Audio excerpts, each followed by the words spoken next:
কলাক্ষেত্ৰত ৰাজ্য চৰকাৰৰ নিযুক্তিপত্ৰ প্ৰদান অনুষ্ঠান চাহ জনগোষ্ঠীৰ 215 গৰাকী প্ৰাৰ্থীক কাৰিকৰী আৰু অকাৰিকৰী পদত নিযুক্তিপত্ৰ বিতৰণ কৰে চৰকাৰে। উপস্থিত থাকে মুখ্যমন্ত্ৰী ডক্টৰ হিমন্ত বিশ্ব শৰ্মা, মন্ত্ৰী প্ৰশান্ত ফুকন, ৰূপেশ গোৱালা আৰু অশোক সিংহল। কাৰিকৰী পদত 187 গৰাকী আৰু অকাৰিকৰী পদত 28 গৰাকী প্ৰাৰ্থীক প্ৰদান কৰা হয় নিযুক্তিপত্ৰ। চাহ জনগোষ্ঠীৰ বাবেও 3% সংৰক্ষণৰ ব্যৱস্থা থাকিব বুলি ক'লে মুখ্যমন্ত্ৰীগৰাকীয়ে। অসম চৰকাৰৰ প্ৰথম আৰু দ্বিতীয় বৰ্গতো 3% সংৰক্ষণ হ'ব।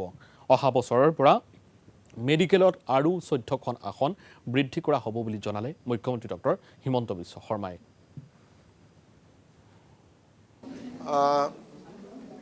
Director of health family welfare আৰু ডাইৰেক্টৰ অফ মেডিকেল এডুকেশ্যনত আজি আমি 215 গৰাকী প্ৰাৰ্থীক নিযুক্তি দিলোঁ, যিসকলে চাহ জনগোষ্ঠী আৰু আদিবাসীৰ 3% সংৰক্ষণত নিৰ্বাচিত হৈছে। এই ব্যৱস্থা প্ৰথমবাৰ আছিল, সেইকাৰণে আমি এই চাকৰিখিনি সামাজিকভাৱে আনসকলৰ লগত নিদি সুকীয়াকৈ দিছোঁ, যাতে বাগানত এই খবৰটো যাব পাৰে যে 3% ৰিজাৰ্ভেশ্যনটো ইতিমধ্যে প্ৰযোজ্য হৈছে। আজিৰ চাকৰিখিনি দিয়াৰ লগে লগে আমি 1,45,000 পাৰ হৈ গ'লোঁ।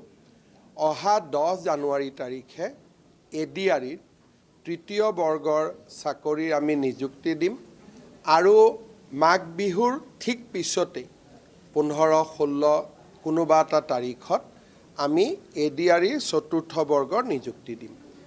তাৰ পিছত আন বিভিন্ন বিভাগৰ নিযুক্তি আছে, এগ্ৰিকালচাৰ, PWD, ইৰিগেশ্যন, সেই গোটেইখিনি নিযুক্তি, কাৰণ সেইখিনি মষ্টলি গেজেটেড পৰ্যায়ত, সেইখিনিক আমি গোটেইখিনিক একেলগে এখন সভাত মাতি আমি জানুৱাৰী মাহৰ ভিতৰতে নিযুক্তি দি দিম, যাতে এটা প্ৰক্ৰিয়া শেষ হৈ যাব।